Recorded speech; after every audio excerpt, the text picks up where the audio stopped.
Hello friends, പുതിയൊരു വീഡിയോയിലേക്ക് സ്വാഗതം. ഇന്ന് നമ്മൾ നോക്കാൻ പോകുന്നത് ഹെൽത്ത് ആൻഡ് സേഫ്റ്റിയിലുള്ള പ്രൊഫഷണൽ മെമ്പർഷിപ്സിനെ പറ്റിയാണ്.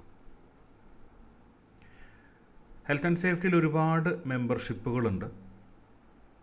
നിങ്ങൾ അറിയുന്നതും അറിയാത്തതുമായിട്ടുള്ള ഒരുപാട് മെമ്പർഷിപ്പുകളുണ്ട്. നമ്മൾ എത്ര മെമ്പർഷിപ്പുകൾ എടുക്കുന്നോ അത്രയും നല്ലതാണ്. പക്ഷെ നമ്മൾ ഓർത്തിരിക്കേണ്ട കാര്യം, ഓരോ മെമ്പർഷിപ്പിനും വർഷത്തിൽ നമ്മൾ ഒരു തുക റിന്യൂവൽ ഫീസായിട്ട് നമ്മൾ പേ ചെയ്യേണ്ടതായിട്ട് വരും. അപ്പം അങ്ങനെ വരുമ്പം നമ്മളിൽ ആരും അൺലിമിറ്റഡ് റിസോഴ്സസ് ഉള്ള ആളുകളല്ലല്ലോ.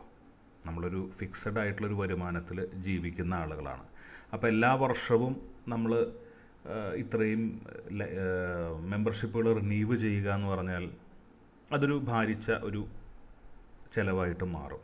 അപ്പോൾ അവിടെ നമുക്ക് ബുദ്ധിപരമായിട്ട് ചെയ്യാൻ പറ്റുന്ന കാര്യങ്ങൾ എന്താണെന്ന് വെച്ച് കഴിഞ്ഞാൽ, നമ്മുടെ പ്രൊഫഷന് എല്ലാവരും അറിയുന്ന, അംഗീകരിക്കുന്ന 2-3 വ്യത്യസ്തമായിട്ടുള്ള രീതിയിൽ ഉള്ള അഫിലിയേഷൻസ് മെമ്പർഷിപ്പുകൾ നമ്മൾ എടുത്തു വയ്ക്കുക. അത് വർഷത്തിൽ നമ്മൾ റിന്യൂവ് ചെയ്യുക എന്നുള്ളതാണ്. അപ്പോൾ അത്തരത്തിലുള്ള ചില ലോകത്തെല്ലാവരും അംഗീകരിക്കുന്ന, വിലമതിക്കുന്ന മെമ്പർഷിപ്പുകളെ പറ്റിയിട്ടാണ് ഇന്നത്തെ വീഡിയോയിൽ ഞാൻ നിങ്ങളോട് സംസാരിക്കാൻ പോകുന്നത്. നമ്മൾ പൊതുവേ ലോകത്തെല്ലായിടത്തും അംഗീകരിക്കുന്ന ഒരു എഡ്യൂക്കേഷൻ സിസ്റ്റമാണ് UK എഡ്യൂക്കേഷൻ സിസ്റ്റം. അപ്പോൾ നമ്മുടെ ഇന്നത്തെ വീഡിയോ UK എഡ്യൂക്കേഷൻ സിസ്റ്റത്തിനെ ഫോക്കസ് ചെയ്തിട്ടുള്ളതായിരിക്കും. അതിന് പുറമെ നമ്മൾ US എഡ്യൂക്കേഷൻ സിസ്റ്റത്തെ ഒട്ടും മോശമായിട്ട് കാണുന്നില്ല. അപ്പം UK എഡ്യൂക്കേഷൻ, ഏതെങ്കിലും ഒരു എഡ്യൂക്കേഷൻ സിസ്റ്റത്തിലുള്ള കോഴ്സുകൾ നമ്മൾ പഠിച്ചു കഴിഞ്ഞാൽ നമുക്ക് മറ്റുള്ള ഒരു എഡ്യൂക്കേഷൻ സിസ്റ്റവുമായിട്ടുള്ള ഒരു ഈക്വാലൻസി നമുക്ക് കിട്ടും. അപ്പോൾ അവിടുത്തെ മെമ്പർഷിപ്പുകളും നമുക്ക് എടുക്കാനായിട്ട് സാധിക്കും. ആ ഒരു രീതിയിലുള്ളൊരു അപ്രോച്ചായിരിക്കും ഇന്നത്തെ വീഡിയോയിൽ ഉണ്ടാവുക. മറ്റൊരു കാര്യം എന്ന് വെച്ച് കഴിഞ്ഞാൽ, നമ്മളുടെ മാർക്കറ്റിൽ അവൈലബിൾ ആയിട്ടുള്ള കോഴ്സുകളിൽ ബഹുഭൂരിപക്ഷവും വരുന്നത് UK ബോർഡുകളിൽ നിന്നാണ്. ഇപ്പോൾ നെബോഷ് പോലെയുള്ള, അയോഷ് പോലെയുള്ള, അല്ലെങ്കിൽ മുൻപായിരുന്നെങ്കിൽ ബ്രിട്ടീഷ് സേഫ്റ്റി കൗൺസിലിൻ്റെ ഉണ്ടായിരുന്നു, പിന്നെ ക്വാളിഫി, OTHM, പ്രൊക്വാൽ, NVQ എന്നൊക്കെ പറയുന്നു. അപ്പോൾ പല ക്വാളിഫിക്കേഷൻസും നമുക്ക് റെഡിലി അവൈലബിൾ ആണ്. പല ക്വാളിഫിക്കേഷൻസ് നമുക്ക് റെഡിലി അവൈലബിൾ ആണ്. നമുക്ക് കേരളത്തിൽ ഇരുന്നുകൊണ്ട് തന്നെ നമുക്ക് ഓൺലൈനായിട്ടും ഓഫ്ലൈനായിട്ടൊക്കെ പഠിക്കാൻ പറ്റുന്ന കോഴ്സുകളാണ്. ഇനി വിദേശത്തായിരുന്നാൽ പോലും നമുക്ക് പഠിക്കാൻ പറ്റുന്ന കോഴ്സുകളാണ്. അപ്പം അത്തരം കോഴ്സുകളിൽ കുറേ കൂടെ ആക്സസിബിലിറ്റി നമുക്ക് UK ബേസ്ഡ് ആയിട്ടുള്ള ക്വാളിഫിക്കേഷൻസ് ആയതുകൊണ്ട് തന്നെയാണ് ഞാൻ ഈ ഒരു UK പോയിൻ്റ് ഓഫ് വ്യൂവിൽ ഇതിനെ നോക്കിക്കാണുന്നത്. നമ്മൾ UK എഡ്യൂക്കേഷൻ സിസ്റ്റം നമ്മൾ പരിശോധിക്കുമ്പോൾ UK-യിലെ എല്ലാ എഡ്യൂക്കേഷണൽ പ്രോഗ്രാംസും RQF-ൻ്റെ അണ്ടറിലാണ് വരുന്നത്. അതൊരു ഫ്രെയിം വർക്കാണ്. ആ ഒരു എഡ്യൂക്കേഷൻ സിസ്റ്റത്തിനെ അതിനൊരു ചട്ടക്കൂടെന്നൊക്കെ പറയില്ലേ, അതാണ് RQF, regulated qualifications frame work. അപ്പോൾ UK-യിൽ എന്തൊരു കോഴ്സോ അല്ലെങ്കിൽ എന്തൊരു ക്വാളിഫിക്കേഷനോ നമ്മൾ നേടുകയാണെങ്കിൽ അത് RQF-ൻ്റെ അണ്ടറിലായിരിക്കും അത് വരുന്നത്. അതാണ് അവിടുത്തെ ഫ്രെയിം വർക്ക് എന്ന് പറഞ്ഞത്. ഒരു സ്ട്രക്ചർ, ഒരു സിസ്റ്റം ഉണ്ടാക്കിയിട്ടുള്ളത് RQF ആണ്. അതാണ് ഫോളോ ചെയ്തു പോകുന്നത്.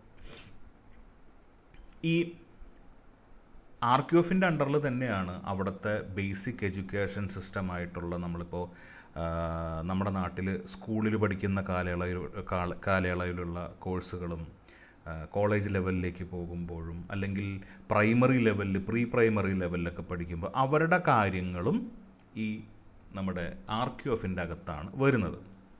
അപ്പം അതൊരു സിസ്റ്റമാണ്.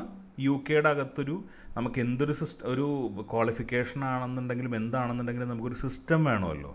ആ സിസ്റ്റം ഉണ്ടെന്നുണ്ടെങ്കിലാണ് നമുക്ക് എന്ത് ചെയ്യാൻ പറ്റുള്ളൂ, ഓരോ ക്വാളിഫിക്കേഷൻ എവിടെ ഇരിക്കുന്നു മറ്റൊരു എഡ്യൂക്കേഷൻ സിസ്റ്റമായിട്ട് നമുക്ക് താരതമ്യം ചെയ്യണം. അല്ലെങ്കിൽ നമ്മളുടെ ഇപ്പോൾ UK-യിൽ തന്നെ വ്യത്യസ്തമായിട്ടുള്ള യൂണിവേഴ്സിറ്റികൾ, വ്യത്യസ്തമായിട്ടുള്ള സർട്ടിഫിക്കേഷൻ ബോഡീസ് പല രീതിയിലുള്ള ക്വാളിഫിക്കേഷൻസ് കൊടുക്കുന്നു. ഈ കൊടുക്കുന്ന ക്വാളിഫിക്കേഷൻസ് തമ്മിലൊരു താരതമ്യം ചെയ്യണം എന്നുണ്ടെങ്കിലൊക്കെ അവിടെ എന്ത് വേണ്ടി വരും? അവിടെ ഒരു റെഗുലേറ്റഡ് ആയിട്ടുള്ളൊരു സിസ്റ്റം വേണം. അതാണ് RQF എന്ന് പറയുന്നത്. അതുപോലെ നമ്മൾ UK ബേസ്ഡ് ആയിട്ടുള്ള ക്വാളിഫിക്കേഷൻസ് നോക്കുമ്പോൾ നമ്മൾ അറിഞ്ഞിരിക്കേണ്ട മറ്റൊരു ഗവൺമെൻറ് ബോഡിയാണ് OFQAL എന്ന് പറയുന്നത്. എന്താണ് OFQAL എന്ന് പറഞ്ഞു കഴിഞ്ഞാൽ?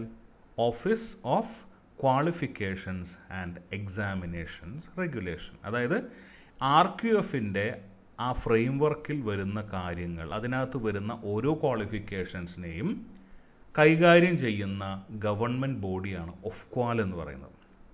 ഇതൊരു UK ഗവൺമെൻറ്റിൻ്റെ ബോഡിയാണ്.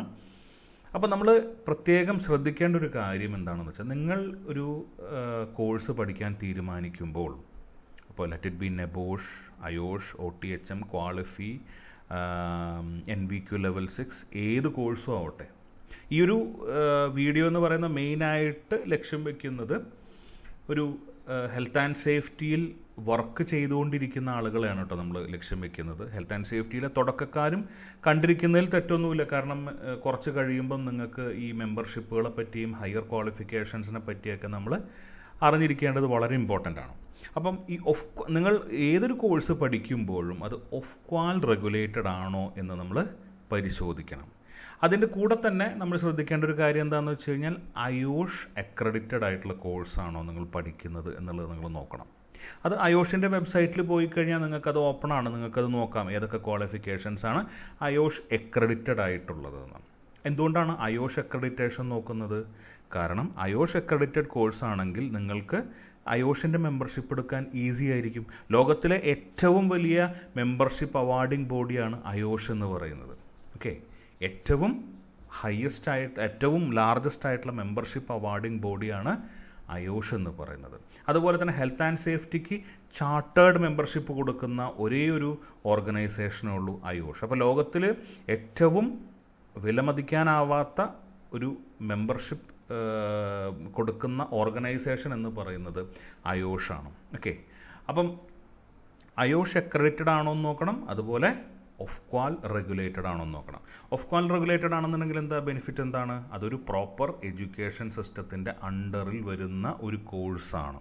ഓക്കെ, അപ്പോൾ അത് നമുക്ക് മറ്റുള്ള കോഴ്സുകളായിട്ട് ഈക്വാലൻസി പറ്റും. എക്സാമിനേഷൻ പ്രോപ്പറാണ്. UK ഗവൺമെൻറ് അതിനെ അംഗീകരിക്കുന്നുണ്ട്. IOSHൽ പോയാൽ നമുക്ക് മെമ്പർഷിപ്പ് എടുക്കാൻ പറ്റും. മറ്റുള്ള മെമ്പർഷിപ്പ് ഓർഗനൈസേഷൻ IIRSM പോലെയുള്ള മെമ്പർഷിപ്പ് ഓർഗനൈസേഷനിൽ പോയി കഴിഞ്ഞാൽ നമുക്കതിന് ഈക്വിവലൻസി അല്ലെങ്കിൽ അവിടെ നമുക്ക് മെമ്പർഷിപ്പ് എടുക്കാനായിട്ട് സാധിക്കും. അപ്പോൾ OFQAL റെഗുലേറ്റഡ് ആണോ, അതുപോലെ തന്നെ IOSH അക്രഡിറ്റഡ് ആണോ എന്ന് നോക്കണം. നമുക്ക് എളുപ്പം ഈ RQFൻ്റെ എഡ്യൂക്കേഷൻ സിസ്റ്റത്തിൻ്റെ അകത്ത് വരുന്ന ലെവലുകൾ എന്തെല്ലാമാണെന്നൊന്ന് നമുക്ക് വെറുതെ ഓടിച്ച് നോക്കാം. നമ്മൾ ലെവൽ 1 മുതൽ ലെവൽ 8 വരെയാണ് RQF റെഗുലേറ്റഡ് ക്വാളിഫിക്കേഷൻ ഫ്രെയിംവർക്കിനകത്ത് വരുന്ന കോഴ്സുകളുടെ ലെവൽ വരുന്നത്. ലെവൽ 1 ഏറ്റവും താഴെയുള്ളതും ലെവൽ 8 എന്ന് പറയുന്നത് ഒരു ഡോക്ടറേറ്റ് PhD ലെവലുള്ള കോഴ്സാണ്.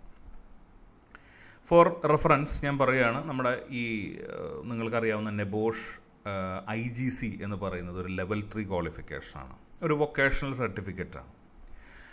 ലെവൽ 2 എന്ന് പറയുന്നതിൻ്റെ ഒരു ഉദാഹരണം എന്ന് പറഞ്ഞാൽ നിങ്ങൾ പഠിക്കുന്ന IOSH മാനേജിങ് സേഫ്ലി എന്ന് പറയുന്ന ആ ഒരു കോഴ്സൊക്കെ ലെവൽ 2 ക്വാളിഫിക്കേഷനാണ്. അപ്പോൾ നിങ്ങൾ പഠിച്ച ക്വാളിഫിക്കേഷൻ ഏത് ലെവലിരിക്കുന്നു എന്ന് നിങ്ങൾക്ക് തിരിച്ചറിയാനായിട്ട് സാധിക്കുമെന്ന് പ്രതീക്ഷിക്കുന്നു. ഇനി ഇപ്പോൾ നിങ്ങൾ ഹെൽത്ത് ആൻഡ് സേഫ്റ്റിയിൽ ഒരു കരിയർ സ്റ്റാർട്ട് ചെയ്യാൻ ആഗ്രഹിക്കുന്ന ഒരാളാണ് എന്ന് വിചാരിക്കുക. നമുക്കൊരിക്കലും ഹെൽത്ത് ആൻഡ് സേഫ്റ്റിയിൽ കരിയറിൽ ഉള്ളവരെ മാത്രം നമുക്ക് പരിഗണിച്ചുകൊണ്ട് മുന്നോട്ട് പോകാൻ പറ്റില്ല. നിങ്ങൾ ഒരു നിങ്ങളുടെ വിദ്യാഭ്യാസമൊക്കെ കഴിഞ്ഞ് നിൽക്കുന്ന ഒരാളാണ്, ഡിഗ്രിയോ അല്ലെങ്കിൽ എഞ്ചിനീയറിങ്ങോ അതല്ലെങ്കിൽ നിങ്ങൾ +2 ഏതെങ്കിലും കോഴ്സ് കഴിഞ്ഞ് നിൽക്കുന്ന ഒരാളാണ്. നിങ്ങൾക്ക് ഹെൽത്ത് ആൻഡ് സേഫ്റ്റിയിലേക്കൊരു എൻട്രി വേണം എന്ന് തോന്നുകയാണെന്നുണ്ടെങ്കിൽ നിങ്ങളുടെ സ്റ്റാർട്ടിംഗ് പോയിൻ്റ് എന്ന് പറയാൻ പറ്റുന്ന IOSH തന്നെയാണ്. ഓക്കെ, IOSH പഠിച്ചതുകൊണ്ട് നിങ്ങൾക്ക് സേഫ്റ്റി ഓഫീസർ ആകാൻ സാധിക്കുമോ എന്ന് ചോദിച്ചാൽ സാധ്യത വളരെ കുറവാണ്. IOSH സ്റ്റെപ്പിംഗ് സ്റ്റോൺ ആണെന്ന് പറയാൻ കാരണം അതൊരു ലെവൽ 2 ക്വാളിഫിക്കേഷനാണ്, ഒരു അവെയർനെസ് അല്ലെങ്കിൽ ഒരു ഫൗണ്ടേഷൻ ലെവൽ ക്വാളിഫിക്കേഷനാണ്. ഹെൽത്ത് ആൻഡ് സേഫ്റ്റി എന്താണെന്നും അതിൻ്റെ സാധ്യതകൾ എത്രത്തോളമാണെന്നും ഒരു ഹെൽത്ത് ആൻഡ് സേഫ്റ്റിയിൽ വർക്ക് ചെയ്യുന്ന പ്രൊഫഷണലിൻ്റെ ചുമതലകൾ എന്തെല്ലാമാണ്, ആ ഒരു ബ്രാഞ്ച് ഓഫ് സ്റ്റഡി എന്താണെന്ന് മനസ്സിലാക്കാൻ സഹായിക്കുന്ന ഒരു കോഴ്സാണ് ഈ അയോഷിൻ്റെ മാനേജിങ് സേഫ്ലി എന്ന് പറയുന്ന കോഴ്സ്. നമുക്കതൊരു 3 ദിവസത്തെ കോഴ്സൊക്കെയാണ് മാക്സിമം അത് വരുന്നത്. അത് പഠിച്ചു കഴിഞ്ഞാൽ നമുക്ക് ഏകദേശം ഒരു ഐഡിയ കിട്ടും എന്താണ് ഹെൽത്ത് ആൻഡ് സേഫ്റ്റി എന്നുള്ളത്. അത് കഴിഞ്ഞാൽ അടുത്ത സ്റ്റെപ്പാണ് ലെവൽ 3 ക്വാളിഫിക്കേഷൻ എന്ന് പറയുന്നത്. നമുക്ക് നെബോഷിൻ്റെ IGC എന്നൊക്കെ പറയുന്ന, നമ്മളെല്ലാവരും നെബോഷ് എന്ന് വിളിക്കുന്ന നെബോഷ് IGC എന്ന് പറയുന്ന ക്വാളിഫിക്കേഷൻ ലെവൽ 3 ക്വാളിഫിക്കേഷനാണ്. അതാണ് ശരിക്കും പറഞ്ഞാൽ ഹെൽത്ത് ആൻഡ് സേഫ്റ്റിയിൽ ഒരു കരിയർ സ്റ്റാർട്ട് ചെയ്യാനായിട്ട് ആവശ്യമായിട്ടുള്ള അടിസ്ഥാനപരമായിട്ടുള്ള ക്വാളിഫിക്കേഷൻ എന്ന് പറയുന്നത്. അപ്പോൾ ലെവൽ 3 ക്വാളിഫിക്കേഷൻ, അപ്പം നെബോഷിനെ പറ്റി പല രീതിയിലുള്ള സംശയങ്ങളും ഉണ്ടാകും. ഓക്കെ, നമ്മുടെ ചാനലിൽ നെബോഷിനെ പറ്റി പറയുന്ന വീഡിയോസ് ഉണ്ട്. ആ വീഡിയോസ് കാണുകയാണെന്നുണ്ടെങ്കിൽ നിങ്ങൾക്ക് ഏകദേശം ഒരു ഐഡിയ കിട്ടും എന്താണ് നെബോഷ് IGC എന്നുള്ളത്. ഓക്കെ, അപ്പോൾ ഒരു ലെവൽ 3 ക്വാളിഫിക്കേഷനൊക്കെ പഠിച്ചു കഴിഞ്ഞാൽ നിങ്ങൾ സേഫ്റ്റി ഓഫീസറായിട്ട് നിങ്ങൾ വർക്ക് സ്റ്റാർട്ട് ചെയ്യുന്നു. ഒരു 2-3 വർഷമൊക്കെ നിങ്ങൾ വർക്ക് ചെയ്ത് നിങ്ങൾ ജോലിയൊക്കെ മനസ്സിലാക്കി അത്യാവശ്യം നിങ്ങളുടെ മേഖലയിൽ ഒരു എക്സ്പീരിയൻസ് ഒക്കെ ആക്കി ഡോക്യുമെൻറ്റേഷൻ എന്താണെന്നും ഹെൽത്ത് ആൻഡ് സേഫ്റ്റിയിൽ നടക്കുന്ന കാര്യങ്ങൾ എന്തെല്ലാമാണെന്നും എല്ലാ പ്രൊസീജിയറുകളും പോളിസികളും കാര്യങ്ങളൊക്കെ പഠിച്ചു കഴിയുമ്പം നിങ്ങൾക്ക് കുറച്ച് കഴിയുമ്പോൾ നിങ്ങൾക്ക് തോന്നി തുടങ്ങും നിങ്ങൾ ഈ IGCയുടെ ലിമിറ്റ് വിട്ട് നിങ്ങൾ പുറത്തേക്ക് കടക്കേണ്ടതായിട്ട് വരും. അതെല്ലാവർക്കും വരും. IGCയിൽ പഠിപ്പിക്കുന്ന കാര്യങ്ങൾ, അതിൻ്റെ സ്കോപ്പിൻ്റെ പുറത്തേക്കുള്ള കാര്യങ്ങൾ നിങ്ങളുടെ ജോലി സംബന്ധമായിട്ട് ആവശ്യം വരും. അല്ലെങ്കിൽ നിങ്ങൾക്കൊരു പ്രൊമോഷൻ വേണം എന്നൊക്കെ തോന്നി തുടങ്ങും. അപ്പോഴാണ് നിങ്ങൾ എക്സ്പാൻഡ് ചെയ്യേണ്ട ഒരു സാഹചര്യം ഉടലെടുത്ത് വരിക. അപ്പം ടു സ്റ്റാർട്ട് വിത്ത് ഒരു സ്റ്റാർട്ടിംഗ് പോയിന്റ് എന്നുള്ള രീതിയിൽ നിങ്ങൾക്ക് എന്ത് ചെയ്യാൻ പറ്റും, അയോഷിൻ്റെ മെമ്പർഷിപ്പിന് അപ്ലൈ ചെയ്യാം. കാരണം നിങ്ങൾ ഓൾറെഡി ലെവൽ 3 ക്വാളിഫിക്കേഷനുള്ള ആളാണ്, IGC പഠിച്ച ആളാണ്. നിങ്ങൾക്ക് നെബോഷിൻ്റെ ടെക് അയോഷ് മെമ്പർഷിപ്പിന് നിങ്ങൾക്ക് അപ്ലൈ ചെയ്യാൻ പറ്റും. അത് കഴിഞ്ഞ് നിങ്ങൾ എന്ത് ചെയ്യുന്നു, ഒരു ഹയർ ലെവൽ ക്വാളിഫിക്കേഷൻ നിങ്ങൾ പോകുന്നു. ഒരു ലെവൽ 6 ക്വാളിഫിക്കേഷൻ ഇപ്പോൾ നമ്മുടെ മാർക്കറ്റിൽ അവൈലബിൾ ആയിട്ടുള്ള നെബോഷിൻ്റെ ഡിപ്ലോമയുണ്ട്, ക്വാളിഫിയുടെ ലെവൽ 7 ഡിപ്ലോമയുണ്ട്, OTHMൻ്റെ ലെവൽ 6 ഡിപ്ലോമയുണ്ട്. അപ്പം ഒരുപാട് ഓപ്ഷൻസ് നമുക്ക് മാർക്കറ്റുണ്ട്. പല പ്രൈസ്, പല രീതിയിലുള്ള അസസ്മെൻറ്റ് മെത്തേഡുകളായിട്ടുള്ള ഒരുപാട് പ്രോഗ്രാംസ് നമുക്ക് മാർക്കറ്റിൽ അവൈലബിൾ ആയിട്ടുണ്ട്. അപ്പോൾ നിങ്ങൾ ജോയിൻ ചെയ്യുന്നതിന് മുൻപ് ഓഫ് കോൾ റെഗുലേറ്റഡ് ആണോ, അതുപോലെ തന്നെ അയോഷ് അക്രഡിറ്റഡ് ആണോ എന്ന് നോക്കിയിട്ട് വേണം ഏത് കോഴ്സിന് ജോയിൻ ചെയ്യാനും. ഏത് കോഴ്സായിരുന്നാലും വിരോധമില്ല, അതൊക്കെ നിങ്ങളുടെ പേഴ്സണൽ പ്രിഫറൻസാണ്. നിങ്ങൾ ഈ ലെവൽ 6 ക്വാളിഫിക്കേഷൻ നിങ്ങൾ പഠിക്കുന്നില്ല, ലെവൽ 7 ക്വാളിഫിക്കേഷൻ പഠിക്കുന്നത് എന്തിനാണെന്ന് വെച്ച് കഴിഞ്ഞാൽ അതിന് 1-2 കാര്യങ്ങളുണ്ട്. ഒന്നെന്ന് പറഞ്ഞു കഴിഞ്ഞാൽ നിങ്ങൾ ഈ ജോബ് മാർക്കറ്റിലുള്ള മറ്റുള്ള ആളുകളിൽ നിന്ന് നിങ്ങളെ വേർതിരിക്കാൻ വേണ്ടിയിട്ട്. കാരണം ഇപ്പോൾ നിങ്ങൾക്കറിയാം മാർക്കറ്റിൽ നെബോഷ് IGC കഴിഞ്ഞവരുടെ ഒരു പ്രളയം എന്ന് വേണം പറയാൻ. അത്രയധികം ആളുകൾ നെബോഷ് IGC ക്വാളിഫൈഡ് ആയിട്ട് വരുന്നവരുണ്ട്. അപ്പോൾ അവരുടെ ഇടയിൽ നിങ്ങൾക്കൊരു അപ്പർ ഹാൻഡ് വേണമെന്നുണ്ടെങ്കിൽ അവരെക്കാൾ ഹയർ ക്വാളിഫിക്കേഷൻ വേണം. ഒരു ലെവൽ 6 ക്വാളിഫിക്കേഷൻ നിങ്ങൾ എടുക്കേണ്ടതായിട്ട് വരും. പിന്നെ ഈ ലെവൽ 7ൻ്റെ ആവശ്യകത എന്ന് പറഞ്ഞാൽ നിങ്ങൾ ടോപ്പ് ഓഫ് ദ ലൈൻ, നിങ്ങൾ ഏറ്റവും മികച്ച രീതിയിലുള്ള ഒരാളാണ് എന്ന് ഈ ജോബ് മാർക്കറ്റിൽ പ്രൂവ് ചെയ്യാൻ വേണ്ടിയിട്ടാണ് നിങ്ങൾ ലെവൽ 7 ക്വാളിഫിക്കേഷനിലേക്ക് പോകുന്നത്. രണ്ടാമത്തെ കാര്യം എന്താണെന്ന് വെച്ച് കഴിഞ്ഞാൽ, ആദ്യത്തെ കാര്യമാണ് നിങ്ങളെ ഈ ഒരു ജോബ് മാർക്കറ്റിൽ നിങ്ങളെ ഒന്ന് സെഗ്രിഗേറ്റ് ചെയ്ത് നിർത്താൻ, മറ്റുള്ളവരിൽ നിന്ന് he is A step above എന്ന് കാണിക്കാൻ വേണ്ടിയിട്ട്, അല്ലെങ്കിൽ you are head of your game എന്ന് കാണിക്കാൻ വേണ്ടിയിട്ടാണ് നിങ്ങൾ എന്ത് ചെയ്യുന്നത്, ഈ ലെവൽ 7 ഡിപ്ലോമ മെയിനായിട്ട് എടുക്കുന്നത്.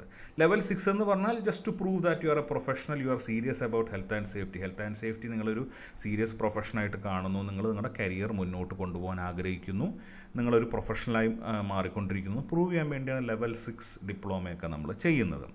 രണ്ടാമത്തെ കാര്യം എന്ന് പറഞ്ഞു കഴിഞ്ഞാൽ നിങ്ങൾക്ക് അയോഷിൻ്റെ IIRSMൻ്റെ അല്ലെങ്കിൽ CSPയുടെ ഒക്കെ മെമ്പർഷിപ്പുകൾ കിട്ടാൻ വേണ്ടിയിട്ടാണ്. എന്തിനാണ് മെമ്പർഷിപ്പ് എന്നുള്ളതൊക്കെ നമുക്ക് നോക്കാം. അപ്പം ഇത്രയും കാര്യങ്ങൾ അറിഞ്ഞു കഴിഞ്ഞാൽ അപ്പം നിങ്ങൾ വിചാരിക്കുന്നുണ്ടാവും, ഇപ്പോൾ ഈ ഹെൽത്ത് ആൻഡ് സേഫ്റ്റിയെ പറ്റി കാര്യമായിട്ട് ധാരണയില്ലാത്ത ആളുകൾ വിചാരിക്കുന്നുണ്ടാവും ഹെൽത്ത് ആൻഡ് സേഫ്റ്റി എന്ന് പറഞ്ഞാൽ ഇത്രയൊക്കെ വലിയ സംഭവമാണോ എന്നൊക്കെ ചിന്തിക്കുന്നുണ്ടാവും. ഹെൽത്ത് ആൻഡ് സേഫ്റ്റി എന്ന് പറഞ്ഞു കഴിഞ്ഞാൽ ഒരു വലിയ സംഭവമാണ്. പുറത്തു നിന്ന് നോക്കുമ്പോഴാണ് അത് വളരെ ലിമിറ്റഡ് സ്കോപ്പുള്ളൊരു സംഭവമായിട്ട് നമുക്ക് തോന്നുള്ളൂ. പക്ഷേ ഹെൽത്ത് ആൻഡ് സേഫ്റ്റി എന്ന് പറഞ്ഞാൽ ഒരുപാട് വൈഡായിട്ട് ഒരുപാട് കാര്യങ്ങൾ പറഞ്ഞു പോകുന്ന പഠിക്കാനുള്ളൊരു മേഖലയാണ്.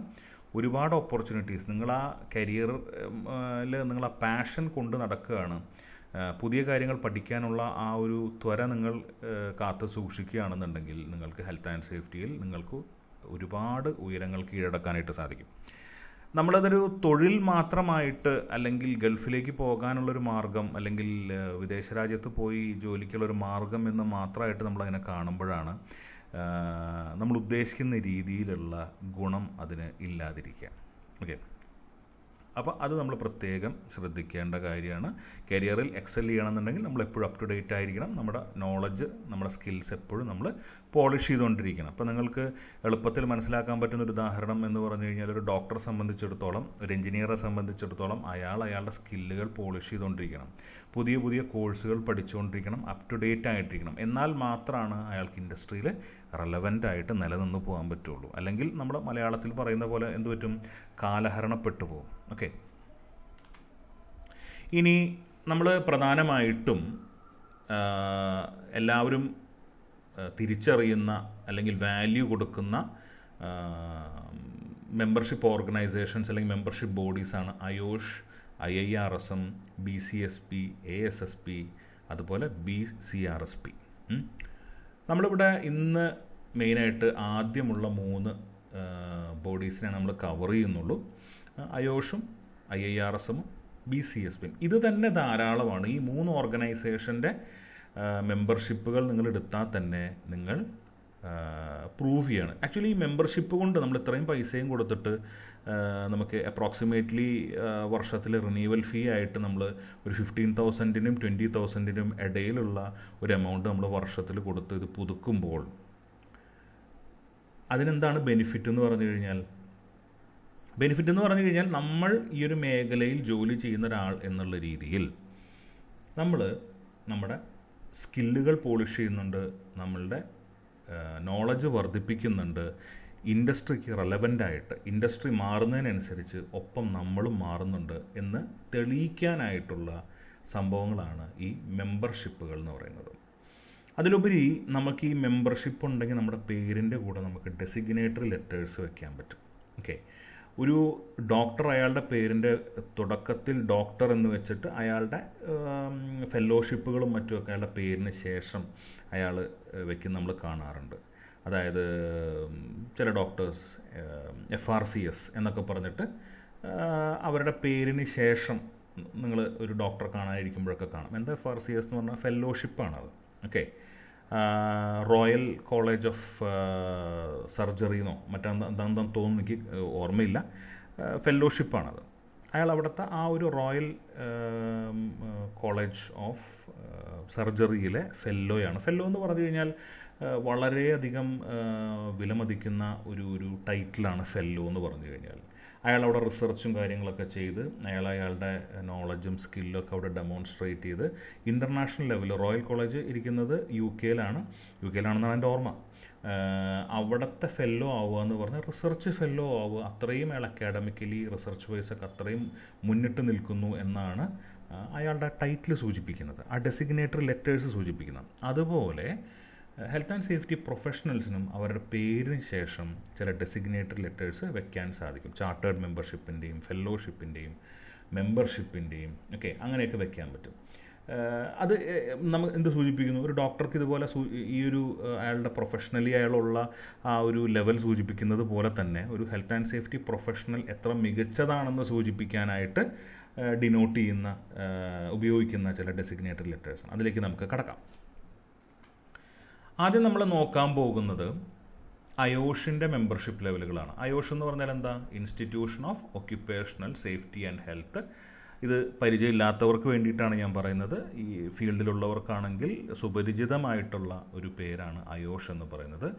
UK-യിലുള്ള ഓർഗനൈസേഷനാണ്. ലോകത്തിലെ ഏറ്റവും വലിയ മെമ്പർഷിപ്പ് അവാർഡിംഗ് ബോഡിയാണ് അയോഷ് എന്ന് പറയുന്നത്. അയോഷിൻ്റെ മെമ്പർഷിപ്പുകൾ നമുക്ക് അയോഷ് ഉണ്ട്, ടെക് അയോഷ് ഉണ്ട്, സെർട്ട് അയോഷ് ഉണ്ട്, CM അയോഷ് ഉണ്ട്, CF അയോഷ് ഉണ്ട്. ഓക്കെ, അയോഷ് എന്ന് പറഞ്ഞു കഴിഞ്ഞാൽ എന്താണ്, അഫിലിയേറ്റ് മെമ്പർ അയോഷിൻ്റെ. അതായത് നമ്മളിപ്പോൾ ഒരു നെബോഷ് IGC ഒക്കെ കഴിഞ്ഞ ഒരാളാണെങ്കിൽ അയോഷ് മെമ്പർഷിപ്പിന് വേണ്ടി അപ്ലൈ ചെയ്യുമ്പോൾ നമുക്ക് ആദ്യം അവർ അവാർഡ് ചെയ്യുന്ന മെമ്പർഷിപ്പ് എന്ന് പറയുന്നത് അയോഷാണ്. അയോഷ് കിട്ടിക്കഴിഞ്ഞാൽ നിങ്ങൾക്ക് UK-യിൽ നിന്ന് സർട്ടിഫിക്കറ്റും കാർഡും വരും. അതായത് മെമ്പർഷിപ്പ് കാർഡും വരും, UK നിന്ന് നിങ്ങൾക്ക് ലെറ്ററും വരും, സർട്ടിഫിക്കറ്റും വരും. അതായത് നിങ്ങൾക്ക് AIOSH മെമ്പർഷിപ്പ് അവാർഡ് ചെയ്തിട്ടുണ്ടെന്നും പറഞ്ഞിട്ട്. അതുപോലെ AIOSH കിട്ടിക്കഴിഞ്ഞാൽ നിങ്ങൾക്ക് നിങ്ങളുടെ മെമ്പർഷിപ്പ് അപ്ഗ്രേഡ് ചെയ്യാനായിട്ട് അപ്ലൈ ചെയ്യാം. അപ്പോൾ അപ്ഗ്രഡേഷന് സാധാരണ AIOSH നിന്ന് TechIOSH അപ്ഗ്രേഡ് ചെയ്യുമ്പോൾ പ്രത്യേകിച്ച് ചാർജ് ഒന്നുമില്ല. ഓൾറെഡി AIOSH മെമ്പർഷിപ്പ് സമയത്ത് തന്നെ നമ്മൾ മെമ്പർഷിപ്പ് ഫീ പേ ചെയ്തിട്ടുണ്ട്. TechIOSH മെമ്പർഷിപ്പ് കിട്ടിക്കഴിഞ്ഞാൽ നമ്മുടെ പേരിൻ്റെ കൂടെ, ഇപ്പോൾ ഫോർ എക്സാമ്പിൾ നിങ്ങളുടെ പേര് ജോൺ അബ്രഹാം ആണെന്ന് വിചാരിക്കുക, ജോൺ അബ്രഹാം TechIOSH എന്ന് പറഞ്ഞിട്ട് നിങ്ങളുടെ പേരിൻ്റെ കൂടെ നിങ്ങൾക്ക് വെക്കാം. ടെക്നിക്കൽ മെമ്പർ എന്നാണ് ഉദ്ദേശിക്കുന്നത്. നമുക്ക് ഓരോന്നോരോന്ന് നോക്കാം. ഈ IOSHൻ്റെ അകത്ത് സ്റ്റുഡൻറ്റ് മെമ്പർ എന്ന് പറയുന്നൊരു സംഭവമുണ്ട്.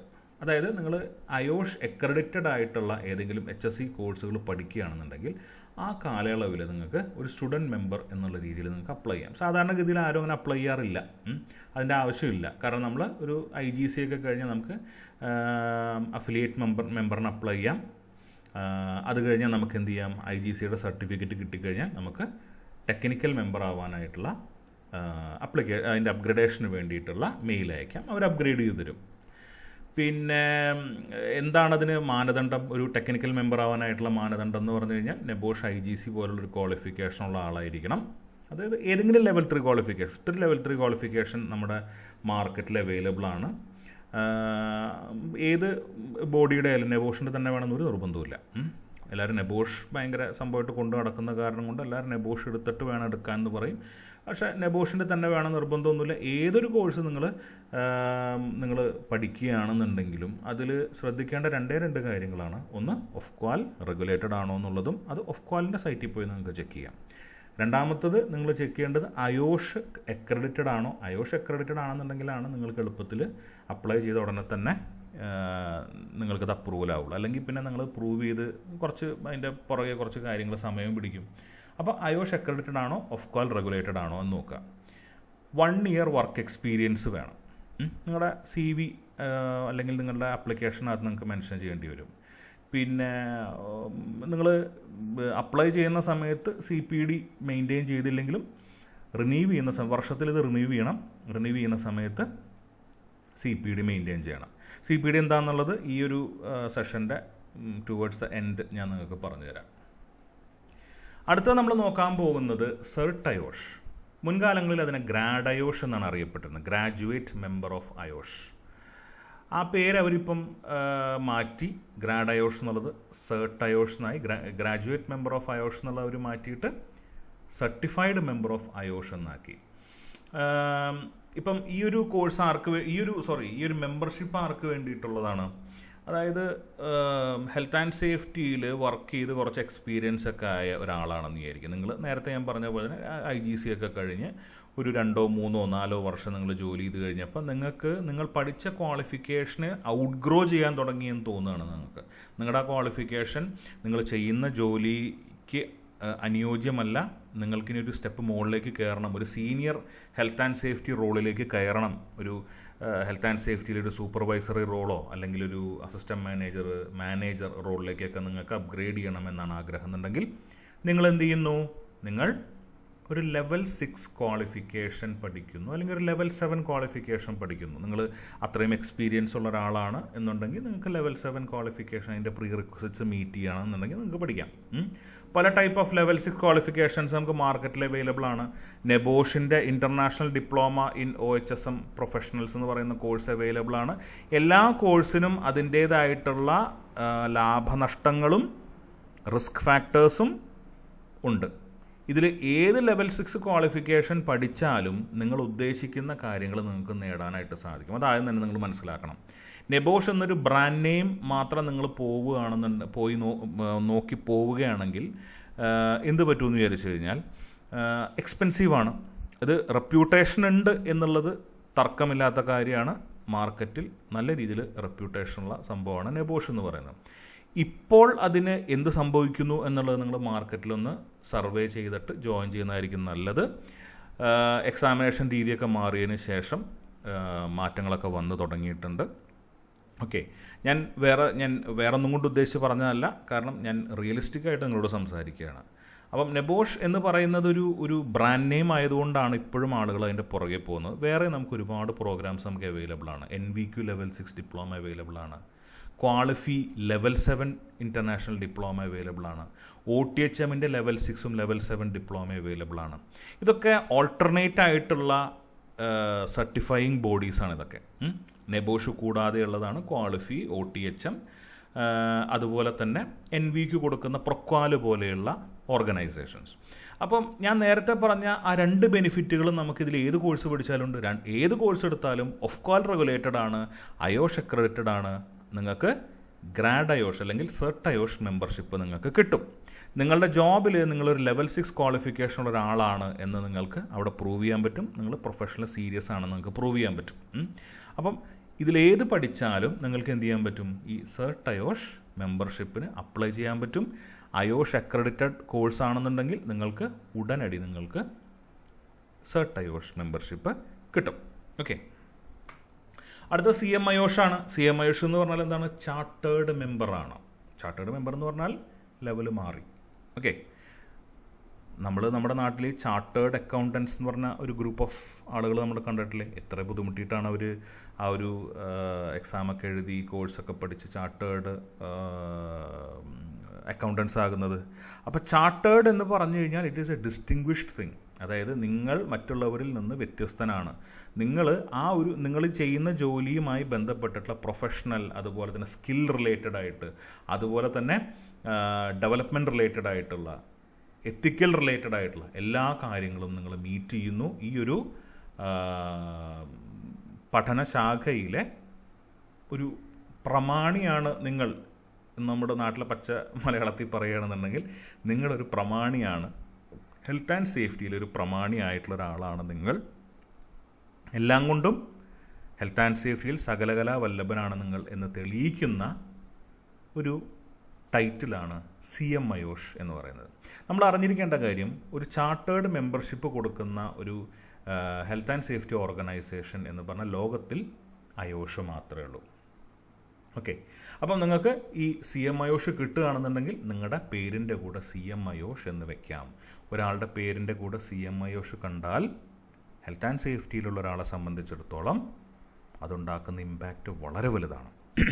CM അയോഷ് ഉള്ള ആളുകളെയാണ് ഹെൽത്ത് ആൻഡ് സേഫ്റ്റി കൺസൾട്ടൻ്റായിട്ട് കൺസിഡർ ചെയ്യുന്നത്. ഒരു കൺസൾട്ടൻ്റ്, ഓഡിറ്റർ, ഹൈ ലെവൽ, ഒരു സീനിയർ മാനേജ്മെൻറ്റ് ലെവൽ പൊസിഷനിലൊക്കെ, അല്ലെങ്കിൽ ഒരു മാനേജ്മെൻറ്റ് ലെവൽ പൊസിഷനിലൊക്കെ കാണുന്ന ഒരു മാനേജറിൻ്റെ മുകളിലേക്കുള്ള, ഒരു ഹെൽത്ത് ആൻഡ് സേഫ്റ്റി മാനേജറിൻ്റെ മുകളിലേക്കുള്ള ഒരു പൊസിഷനിലേക്കൊക്കെ കാണുന്നത് CM അയോഷ് ഉള്ള ആളുകളെയാണ്. ചില ലോകത്തിലുള്ള വളരെ പേരുകേട്ട സ്ഥാപനങ്ങളിലൊക്കെ CM അയോഷ് ഉള്ള ആളുകളെയാണ് മാനേജേഴ്സ് അല്ലെങ്കിൽ ഹെൽത്ത് ആൻഡ് സേഫ്റ്റി ഡയറക്ടേഴ്സായിട്ട് എടുക്കുകയുള്ളൂ. ഓക്കെ, അതവരുടെ ക്രൈറ്റീരിയ ആണ്. ഓക്കെ, അപ്പം എന്താണ് CM അയോഷ് കിട്ടാനുള്ള മാനദണ്ഡം എന്ന് പറഞ്ഞു കഴിഞ്ഞാൽ സെർട്ട് അയോഷ് മെമ്പർ ആയിരിക്കണം. ഓക്കെ, എനിക്ക് തോന്നുന്നു 5 വർഷം മറ്റോ സെർട്ട് അയോഷ് മെമ്പർ ആയിരിക്കുന്ന ആളുകൾക്കായിരുന്നു CM അയോഷിന് അപ്ലൈ ചെയ്യാൻ പറ്റില്ലായിരുന്നു. ഇപ്പോൾ അതിൽ മാറ്റം വന്നിട്ടുണ്ട്. ഇപ്പോൾ നിലവിൽ മാറിയിട്ടുള്ള ക്രൈറ്റീരിയ അനുസരിച്ചിട്ട് നമുക്ക് PDA റൂട്ട് വഴി നമുക്ക് പോകാം, പ്രൊഫഷണൽ ഡെവലപ്മെൻറ്റ് അസസ്മെൻറ്റ് റൂട്ട് വഴി പോവാം. അല്ലെങ്കിൽ നിങ്ങൾക്ക് ഫോമലായിട്ടുള്ള ഒരു ഹെൽത്ത് ആൻഡ് സേഫ്റ്റി ക്വാളിഫിക്കേഷനും ഇല്ല, പക്ഷേ നിങ്ങൾക്ക് ഹെൽത്ത് ആൻഡ് സേഫ്റ്റിയിൽ ലീഡർഷിപ്പ് റോളിൽ, അതായത് മുൻനിരയിൽ ഒരു മാനേജർ, സീനിയർ മാനേജർ ലെവലിൽ നിങ്ങൾ 5 മുതൽ 10 വർഷം വരെ കണ്ടിന്യൂസ് ആയിട്ട് നിങ്ങൾ വർക്ക് ചെയ്യുന്ന ഒരാളാണെങ്കിൽ നിങ്ങൾക്ക് എന്ത് ചെയ്യാം? PDA റൂട്ട് അല്ലാതെ എക്സ്പീരിയൻസ് റൂട്ട് വഴി നിങ്ങൾക്ക് പോകാം.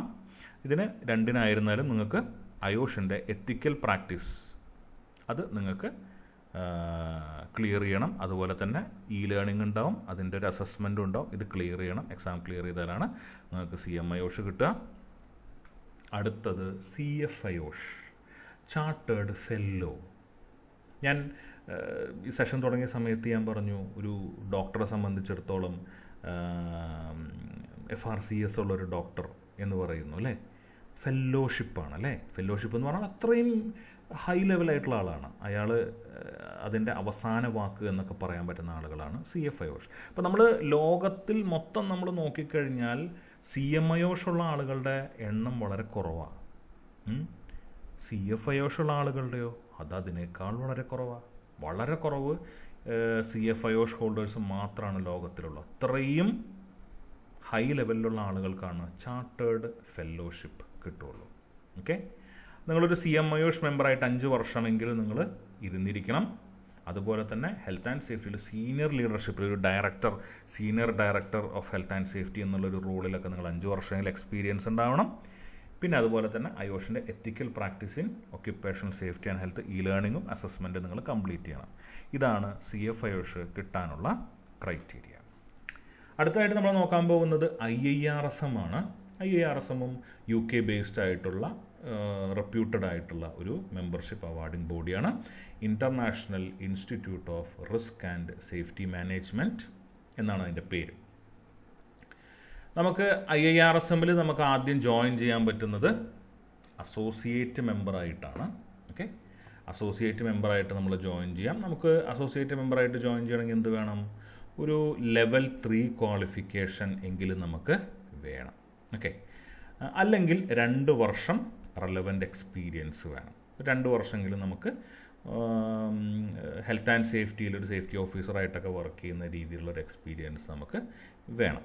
ഓക്കെ, ഇനി AIIRSM എന്ന് പറയുന്ന അസോസിയേറ്റ് മെമ്പർഷിപ്പ് ഉള്ള ഒരാൾക്ക് അയാളുടെ പേരിൻ്റെ കൂടെ ഡെസിഗ്നേറ്ററി ലെറ്റർ ആയിട്ടുള്ള AIIRSM എന്ന് വെക്കാം. ഇനി അയാളൊരു എക്സ്പീരിയൻസ് ഉള്ള ഒരാളാണ് എന്നുണ്ടെങ്കിൽ അയാൾ നേരത്തെ ഞാൻ IOSHൻ്റെ മെമ്പർഷിപ്പിൻ്റെ കാര്യം പറഞ്ഞ പോലെ തന്നെ നമ്മൾ അപ്ലൈ ചെയ്യുമ്പോൾ നമുക്ക് ആദ്യം കിട്ടുന്നത് AIIRSM ആണ്, അസോസിയേറ്റ് മെമ്പർഷിപ്പാണ്. നമുക്ക് എന്ത് ചെയ്യാം? അപ്ഗ്രേഡ് ചെയ്യാനായിട്ട് മെയിൽ അയക്കാം. ഒരു ഫുൾ മെമ്പർ അല്ലെങ്കിൽ ഒരു സ്പെഷ്യലിസ്റ്റ് എന്നുള്ള രീതിയിലേക്കാണ് നമ്മൾ ആ ഒരു ലെവലിലുള്ള ആളാണ്. അതായത് ഒന്നുകിൽ ഒരു ലെവൽ 5 ക്വാളിഫിക്കേഷൻ വേണം, അല്ലെങ്കിൽ 5 വർഷം നിങ്ങൾക്ക് ഹെൽത്ത് ആൻഡ് സേഫ്റ്റിയിൽ പക്കയായിട്ടുള്ള എക്സ്പീരിയൻസ് വേണം, CPD മെയിൻറ്റെയിൻ ചെയ്തിരിക്കണം. ഇങ്ങനെ ഒരാളാണ് നിങ്ങളെന്നുണ്ടെങ്കിൽ നിങ്ങൾക്ക് ഫുൾ മെമ്പർഷിപ്പിന് അപ്ലൈ ചെയ്യാം. അതിനുവേണ്ടി അസസ്മെൻറ്റിനുള്ള ഫോമും കാര്യങ്ങളൊക്കെ അയച്ചു തരും.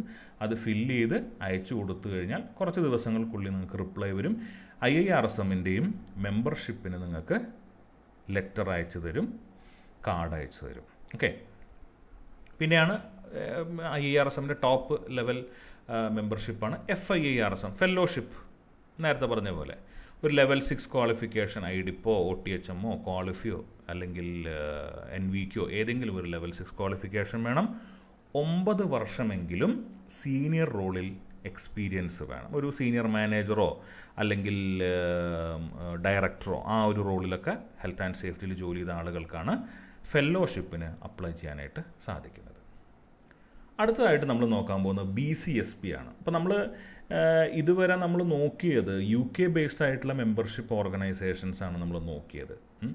ഇതൊരു USA ബേസ്ഡ് ആയിട്ടുള്ള മെമ്പർഷിപ്പ് ഓർഗനൈസേഷനാണ്. എന്തുകൊണ്ടാണ് നമ്മൾ UK ബേസ്ഡ് ആയിട്ടുള്ള മെമ്പർഷിപ്പ് ഓർഗനൈസേഷനുകളെ പറ്റിയിട്ട് പറയുന്നതിൻ്റെ ഇടയിൽ BCSP നമ്മൾ കൊണ്ടുവന്നത്? അത്രയും ഇമ്പോർട്ടൻസും വാല്യൂ ഉള്ള ഒരു മെമ്പർഷിപ്പ് ആയതുകൊണ്ട് തന്നെയാണ് നമ്മൾ ഈ BCSPയുടെ മെമ്പർഷിപ്പിനെ ഇവിടെ കൊണ്ടുവന്നത്. ഇതിൽ വേറൊരു കാര്യം നമ്മൾ മനസ്സിലാക്കേണ്ടത് എന്താണെന്ന് വെച്ച് കഴിഞ്ഞാൽ, ഈ പറഞ്ഞ മെമ്പർഷിപ്പ് ഓർഗനൈസേഷനുകളുടെ ഇടയിലൊക്കെ ഈക്വലൻസി നമുക്ക് പ്രൂവ് ചെയ്യാൻ പറ്റും. ഇപ്പോൾ ഏതെങ്കിലും ഒരു റൂട്ട് നിങ്ങളിപ്പോൾ ഫോർ എക്സാമ്പിൾ നിങ്ങൾ CMIOSH എടുത്ത ഒരാളാണെന്നുണ്ടെങ്കിൽ നിങ്ങൾക്ക് എന്ത് ചെയ്യാൻ പറ്റും? നിങ്ങൾക്ക് CSPക്ക് അപ്ലൈ ചെയ്യാൻ പറ്റും. ഓക്കെ, സർട്ടിഫൈഡ് സേഫ്റ്റി പ്രൊഫഷണൽ എന്ന് പറയുന്നതിലേക്ക് നമുക്ക് അപ്ലൈ ചെയ്യാൻ പറ്റും. നിങ്ങൾ CSP ഉള്ള ഒരാളാണെങ്കിലോ തിരിച്ച് നിങ്ങൾക്ക് CMIOSH അപ്ലൈ ചെയ്യാൻ പറ്റും. അപ്പോൾ അതിൽ ഒരുപാട് സംഭവങ്ങൾ നമുക്ക് സ്കിപ്പ് ചെയ്യാൻ പറ്റും. ചെറിയ ഒരു അസസ്മെൻറ്റ് മാത്രമേ ഉണ്ടാവുള്ളൂ. ഓക്കെ, അപ്പോൾ അങ്ങനെയുള്ള ഒരു ബെനിഫിറ്റും ഉണ്ട്. അപ്പം UKയുടെ സൈഡിൽ ഇത്രയും മെമ്പർഷിപ്പുകൾ അക്സെപ്റ്റഡ് ആയിട്ടുണ്ട്. USA ഭാഗത്തു നിന്നുള്ള ലോകത്തെല്ലാവരും വളരെയധികം റെസ്പെക്റ്റോടുകൂടി കാണുന്ന മെമ്പർഷിപ്പുകളാണ് BCSP കൊടുക്കുന്ന board of certified safety professionals. നമുക്ക് ASP, TSP, GSP, CSP എന്ന് പറയുന്ന മെയിനായിട്ട് വരുന്ന മെമ്പർഷിപ്പുകൾ ഇതാണ്. ഇതുകൂടാതെ വേറെയും നമുക്ക് വെബ്സൈറ്റിലൊക്കെ നോക്കിയാൽ കാണാൻ പറ്റും. നമ്മൾ മെയിനായിട്ട് അറിഞ്ഞിരിക്കേണ്ട കാര്യം എന്ന് വെച്ച് കഴിഞ്ഞാൽ, ഈ ഒരു BCSPയുടെ ഏത് മെമ്പർഷിപ്പിന് നമ്മൾ അപ്ലൈ ചെയ്യുമ്പോഴും ഒരു ഗ്രാജുവേറ്റ് ആയിരിക്കുക എന്നുള്ള ഒരു മാനദണ്ഡമുണ്ട്. അപ്പോൾ നിങ്ങൾക്ക് എന്ത് ചെയ്യാൻ പറ്റും? നിങ്ങൾ നോർമൽ റൂട്ടിൽ സ്റ്റാർട്ട് ചെയ്യുകയാണെന്നുണ്ടെങ്കിൽ നിങ്ങളൊരു ഗ്രാജുവേറ്റ് ആണെന്നാൽ പക്ഷേ ഹെൽത്ത് ആൻഡ് സേഫ്റ്റിയിൽ മറ്റ് ക്വാളിഫിക്കേഷൻസോ സർട്ടിഫിക്കേഷൻസോ ഒന്നും ഇല്ലാത്ത ഒരാളാണെന്നുണ്ടെങ്കിൽ നിങ്ങൾക്ക് ASPക്ക് അപ്ലൈ ചെയ്യാം. ASPക്ക് അപ്ലൈ ചെയ്താൽ എക്സാമിനേഷൻ ഉണ്ടാവും. എക്സാമിനേഷൻ ക്ലിയർ ചെയ്താൽ നിങ്ങൾക്ക് ASP കിട്ടും. ASP കിട്ടിക്കഴിഞ്ഞാൽ നിങ്ങൾക്ക് എന്ത് ചെയ്യാം, TSP അപ്ലൈ ചെയ്യാൻ പറ്റും, ട്രാൻസിഷണൽ സേഫ്റ്റി പ്രാക്ടീഷണർ. ഈ ട്രാൻസിഷണൽ സേഫ്റ്റി പ്രാക്ടീഷണർ ഈ ASP എടുത്ത ആളാണെന്നുണ്ടെങ്കിൽ വിത്തിൻ 6 months അപ്ഗ്രേഡ് ചെയ്തിരിക്കണം മെമ്പർഷിപ്പ്, അങ്ങനെ എന്തോ ഒരു ക്രൈറ്റീരിയ ഉണ്ട്. TSP ഉള്ള ഒരാളാണെന്നുണ്ടെങ്കിൽ എനിക്ക് തോന്നുന്നു വിത്തിൻ 5 years നിങ്ങളത് CSPയിലേക്ക് അപ്ഗ്രേഡ് ചെയ്തിരിക്കണം. അപ്പോൾ TSPക്ക് അപ്ലൈ ചെയ്യുമ്പോൾ എന്താണ്, ഗ്രാജുവേറ്റ് ആയിരിക്കണം, QEP കോഴ്സസ് പഠിച്ചവർ ആയിരിക്കണം. QEP എന്ന് പറഞ്ഞാൽ ക്വാളിഫൈഡ് ഇക്വിവലൻറ്റ് പ്രോഗ്രാം. നിങ്ങൾ ഈ BCSPയുടെ വെബ്സൈറ്റിൽ പോയി നോക്കിക്കഴിഞ്ഞാൽ നിങ്ങൾക്ക് കാണാം അവർ അപ്രൂവ് ചെയ്തിട്ടുള്ള, അതായത് TSP കിട്ടാൻ എന്താ പറയുക അപ്രൂവ്ഡ് ആയിട്ടുള്ള ചില കോഴ്സുകളുണ്ട്. അതായത് ഒന്ന് നെബോഷിൻ്റെ IDIP QEP അപ്രൂവ്ഡ് ആണ്, ഒന്ന് IDHSE എന്ന് പറയും, international diploma in health and safety engineering, അത് ക്വാളിഫൈഡ് ആണ്, European safety council qualify endorsed ആണ്. ആ കോഴ്സൊക്കെ പഠിച്ചു കഴിഞ്ഞാൽ പിന്നെ ഒരു വൈഡ് ലിസ്റ്റ് ഉണ്ട്, അതിലുള്ള ഏതെങ്കിലും കോഴ്സ് നിങ്ങൾ പഠിച്ചിട്ടുണ്ടെങ്കിൽ നിങ്ങൾക്ക് ഡയറക്റ്റ് ASPക്ക് കയറി എക്സാമിനേഷൻ എഴുതാതെ തന്നെ നിങ്ങൾക്ക് എന്ത് ചെയ്യാം, ഡയറക്റ്റ് വിത്തൗട്ട് എക്സാമിനേഷൻ TSPക്ക് നിങ്ങൾക്ക് എലിജിബിലിറ്റി കിട്ടും. പിന്നെയുള്ളത് GSP ആണ്, graduate safety practitioner. Health and സേഫ്റ്റിയിൽ ഈ BCSP അംഗീകരിക്കുന്ന ചില കോഴ്സുകളുണ്ട്. ഈ QAP കോഴ്സസ് എന്ന് പറയും. ഈ QAP ക്വാളിഫൈഡ് അപ്രൂവ്ഡ് പ്രോഗ്രാം എന്ന് പറയും. ഈ ക്വാളിഫൈഡ് അപ്രൂവ്ഡ് പ്രോഗ്രാമുകൾ നമ്മൾ ഒരു സെക്കൻഡ്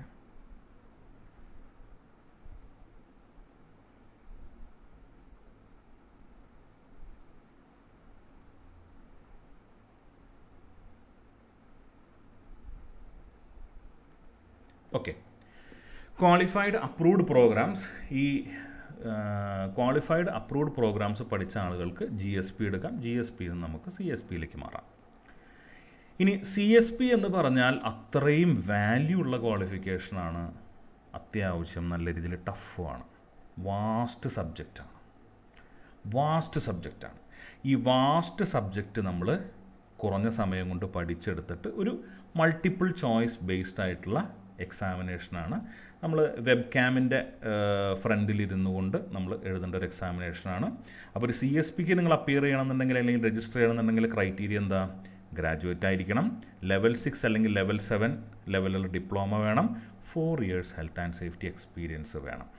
പിന്നെന്താ, TSP അല്ലെങ്കിൽ GSP മെമ്പർഷിപ്പ് എടുത്തിട്ടുള്ള ആളുകളായിരിക്കണം. ഇതാണ് CSP എടുക്കാനുള്ള ബേസിക് ആയിട്ടുള്ള ക്രൈറ്റീരിയ. വേറെയും അതിൽ ഓൾട്ടർനേറ്റ് റൂട്ടുകളുണ്ട്, നിങ്ങളത് ഡീറ്റെയിൽഡ് ആയിട്ട് നോക്കുകയാണെന്നുണ്ടെങ്കിൽ നിങ്ങളുടെ റൂട്ട് നിങ്ങൾക്ക് ഡിസൈഡ് ചെയ്യാൻ പറ്റും. പിന്നെ റീസർട്ടിഫിക്കേഷൻ, ഇതിൽ വർഷാവർഷം റിന്യൂവൽ ഫീ ഉണ്ട്. അതുകൂടാതെ 5 വർഷം കൂടുമ്പോൾ നിങ്ങളുടെ CPD നിങ്ങൾ പ്രൂവ് ചെയ്യേണ്ടതായിട്ട് വരും. അതാണ് CSP. അത്യാവശ്യം നല്ല രീതിയിൽ പഠിച്ച് എഴുതേണ്ട എക്സാമിനേഷനാണ്. പല ഇൻസ്റ്റിറ്റ്യൂട്ട്സും ട്രെയിനിങ് ഒക്കെ കൊടുക്കുന്നുണ്ട്. ട്രെയിനിങ് അറ്റൻഡ് ചെയ്തിട്ട് വേണം നിങ്ങൾ എക്സാമിനേഷന് പോകാനായിട്ട്. ഇനി CPD എന്ന് ഞാൻ പറയണ്ട. എന്താ CPD എന്ന് പറഞ്ഞാൽ കണ്ടിന്യൂയിങ് പ്രൊഫഷണൽ ഡെവലപ്മെൻറ്റ്. എന്താണ് കണ്ടിന്യൂയിങ് പ്രൊഫഷണൽ ഡെവലപ്മെൻറ്റ് എന്ന് പറഞ്ഞു കഴിഞ്ഞാൽ, ഒറ്റ വാക്കിൽ പറഞ്ഞാൽ നിങ്ങൾ ജോലി ചെയ്യുന്ന അല്ലെങ്കിൽ നിങ്ങൾ ഇരിക്കുന്ന ഈ ഒരു ഇൻഡസ്ട്രിയിലെ ലേറ്റസ്റ്റ് ആയിട്ടുള്ള ട്രെൻഡുകളും അതുപോലെ തന്നെ പ്രോഗ്രസ്സും പുതിയ പുതിയ ഡീറ്റെയിൽസും ഒക്കെ നിങ്ങൾ എന്ത് ചെയ്യണം, നിങ്ങൾ അപ് ടു ഡേറ്റ് ആകുന്നു എന്നാണ് അതിൻ്റെ അർത്ഥം. നിങ്ങളെ അക്കാഡമിക്കലി സ്കിൽ വൈസ് ഒക്കെ നിങ്ങൾ സെൽഫ് അപ്ഡേറ്റ് ചെയ്യുന്നു, പുതിയ കോഴ്സുകൾ പഠിക്കുന്നു, നിങ്ങളുടെ സ്കില്ല് പോളിഷ് ചെയ്യാനായിട്ടുള്ള കാര്യങ്ങൾ നിങ്ങൾ ചെയ്യുന്നു എന്ന് പ്രൂവ് ചെയ്യാണ്. നിങ്ങൾ കരിയറിൽ മുന്നോട്ട് പോകാൻ വേണ്ടിയിട്ടുള്ള എല്ലാ കാര്യങ്ങളും നിങ്ങൾ ചെയ്യുന്നു എന്നാണ് അതിൻ്റെ അർത്ഥം. അപ്പം the process by which professionals maintain and enhance their knowledge, skill and competencies throughout their career. അവരുടെ കരിയറിൻ്റെ അകത്ത് എല്ലാ കോമ്പീറ്റൻസികളും അവരെന്ത് ചെയ്യാണ്, ഉണ്ടാക്കിക്കൊണ്ട് മുന്നോട്ട് പോകുന്നു എന്നാണ് അർത്ഥം. നമുക്ക് 6 രീതിയിൽ നമുക്ക് CPD നമുക്ക് സബ്മിറ്റ് ചെയ്യാം അല്ലെങ്കിൽ ഡെമോൺസ്ട്രേറ്റ് ചെയ്യാം. Formal learning, informal learning, on the job training, reflective practices, professional engagement, mentoring and coaching. നമുക്ക് പെട്ടെന്ന് നോക്കാം.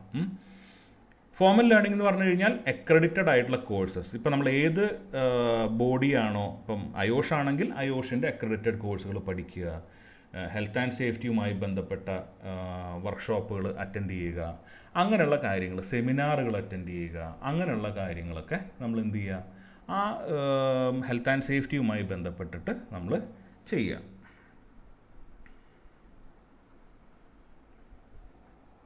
ഓക്കെ, അതിനെയാണ് ഫോമൽ ലേണിംഗ് എന്ന് പറയുന്നത്. ഇൻഫോമൽ ലേണിംഗ് എന്ന് പറഞ്ഞാൽ എന്താണ്?